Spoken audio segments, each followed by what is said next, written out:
Les martyrs ne meurent pas. Voici ce que scandent ces Kurdes syriens. Ce dimanche, plusieurs centaines de personnes se sont rassemblées pour dénoncer l'attaque ayant causé la mort de 3 membres de leur communauté vendredi à Paris. C'est une guerre contre notre peuple qui nous vise dans les 4 parties du Kurdistan et même en Europe. Ils veulent que notre peuple périsse.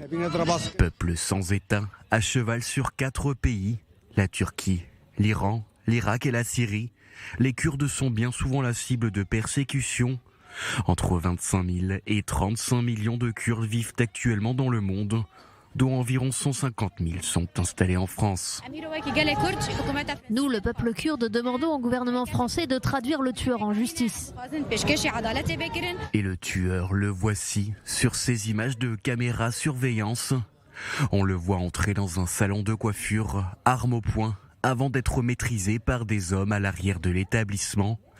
Pendant son interrogatoire, l'homme de 69 ans a expliqué avoir agi ainsi par haine des étrangers, une haine qu'il porte en lui depuis le cambriolage de son domicile en 2016.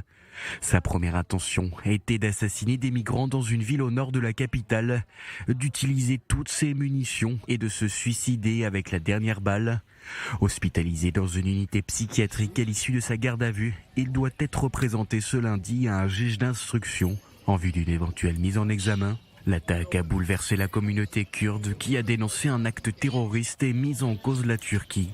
Plusieurs manifestations d'hommage aux victimes ont eu lieu ce week-end, émaillées par des scènes de violence. Ce lundi, une nouvelle marche est prévue à Paris.